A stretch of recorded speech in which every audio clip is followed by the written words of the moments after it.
Welcome to Nice One, a video tutorial, trivias, and many more. And of course, don't forget to subscribe. What's up guys, para ma-access natin ang Google Classroom via PC, i-search lamang natin sa ating web browser ang Google Classroom at i-click natin ang first link. Then, click Sign in to Classroom. Then you need to log in your Google account. And once you have that, so click lang natin ay makikita ng Create Class and Join Class. So, join class tayo para tayo ay maka-join sa Google Classroom ng ating mga subjects. At yung Create Class ay para sa mga teachers.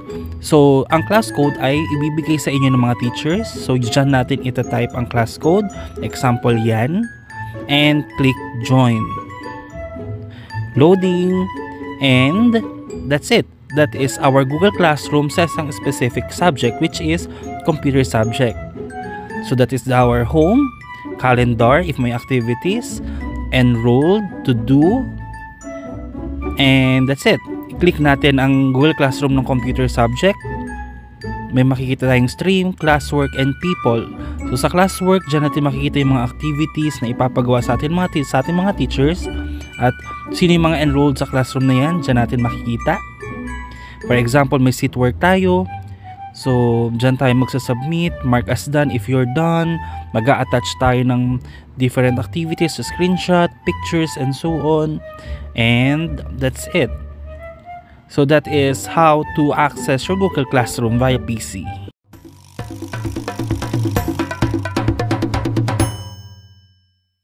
What's up guys, on this part, so we will access Google Classroom via app in our smartphone.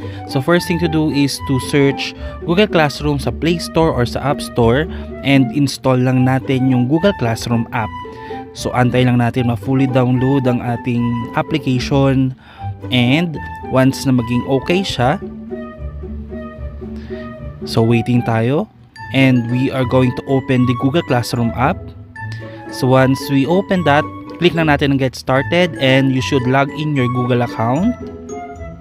Pag nakapag-login na tayo, so automatic tayo ay mapupunta sa home screen ng Google Classroom.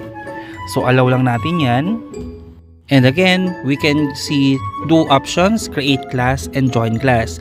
Create Class is for teacher use only. Join Class, ibig sabihin ang teachers natin ay magbibigay ng class code at dyan natin siya i-input. So kapag tayo ay nabigyan na ng class code, so click lang natin si Join Class at ito ang makikita natin.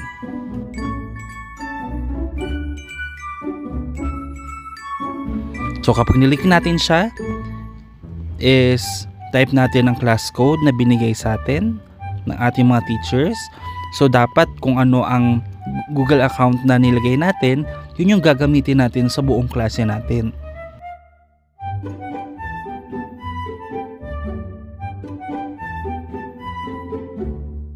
Click Join after typing the code, and that's it. So that is our Google Classroom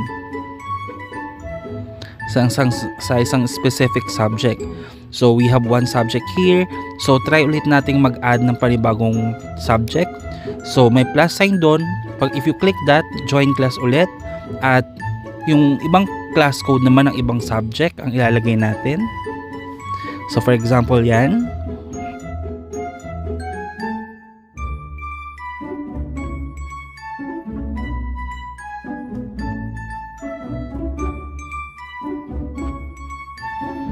And after typing the code, you just need to click join. And we have two subjects here. And to access our Google Classroom, so yan ang makikita natin. Ganyan yung itsura din nung ating class works. So that is how to use Google Classroom via app.